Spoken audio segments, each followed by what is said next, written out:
14 августа 1992 года в небе над Сухумом появился вертолет. Это были войска Госсовета Грузии. 33 года назад жизнь абхазского народа разделилась на до и после. Сотни убитых, тысячи раненых и без вести пропавших. Страну в один из самых тяжелых периодов возглавил Владислав Ардзинба. Это была обычная пятница 92-го, которая вмиг превратилась в кровавую. Внезапно по людям ударил свинцовый град, а грузинские гвардейцы на десятках танках зашли в столицу. Началось страшное. Планы на будущее сотен людей разрушились. Еще вчерашние школьники облачились в военную форму. На защиту Родины встали старый млад. Когда началась война, Мзии Самсония было всего 22 года. Девушка ушла на фронт и встретила победу на площади Свободы у горящего здания Совмина. Тогда кто думал, что война примет такой масштаб? Наша страна выстояла эту победу, эту независимость благодаря наших ребят, наших девчат. Светлая и вечная память им. Вначале была надежда на то, что все быстро закончится, но впереди Абхазию ждали 413 тяжелых и кровопролитных дней войны. Сразу же начались грабежи, мародерство, зверские убийства, насилие. Ведь ворвавшиеся в Абхазию грузинские войска были группами мародеров и преступников. А главным планом этой операции – Абхазия без абхазов.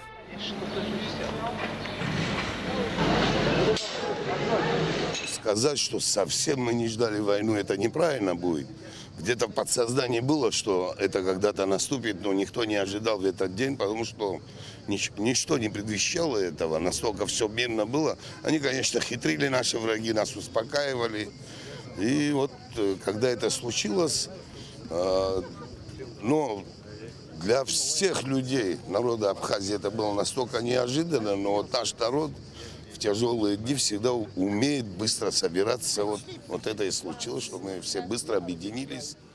Память героев у мемориала в Парке Славы и первого президента Абхазии Владислава Ардзинба почтили глава государства Бадра Гунба, вице-президент Беслан Бигвава, премьер-министр Владимир Делба, посол России в Абхазии Михаил Шургалин, члены правительства, депутаты парламента, ветераны войны, военнослужащие абхазской армии, добровольцы, общественность. Первыми цветы возлагают матери погибших защитников Родины, те, кто отдал самое дорогое, ждал, верил и надеялся. 33 года тому назад в этот день началась Отечественная война народа Абхазии.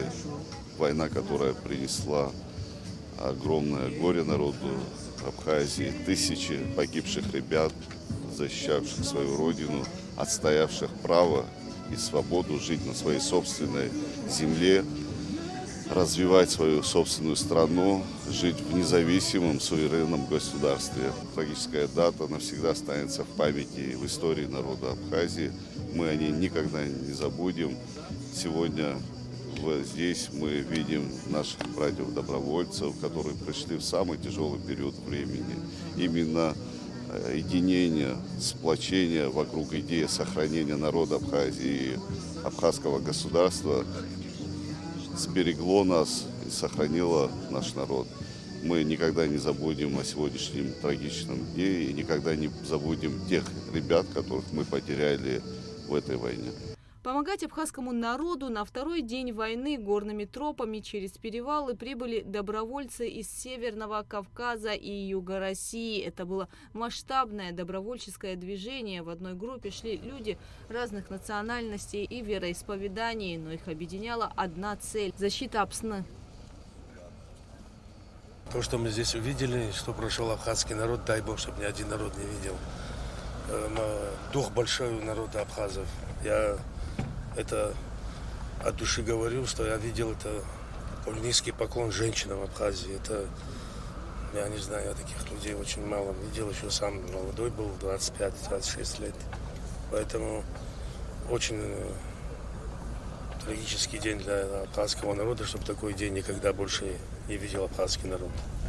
Особенно важно рассказывать о событиях тех дней подрастающему поколению. Эта ответственная миссия возложена на учителей, отмечают педагоги. Потому что дети, продолжатели нашей памяти, они должны знать о своих героях, о тех, кто сложил головы за нашу свободу, за наш сегодняшний цветущий мир. Мы рассказываем, конечно же, детям о нашем лидере Владиславе Григорьевиче Ардзенба, который покоится здесь же. Он хотел, чтобы он лежал там, где лежат его солдаты.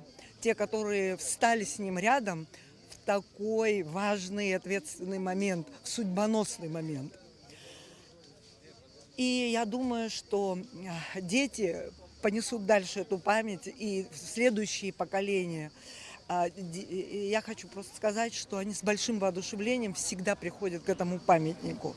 Победа была одержана после череды кровопролитных наступлений, операций и потерь. 30 сентября 1993 года враг бежал. Так провалился главный план грузинских оккупантов – Абхазия без абхазов. Гугуца Вардания, Алексей Гухава, Абхазское телевидение.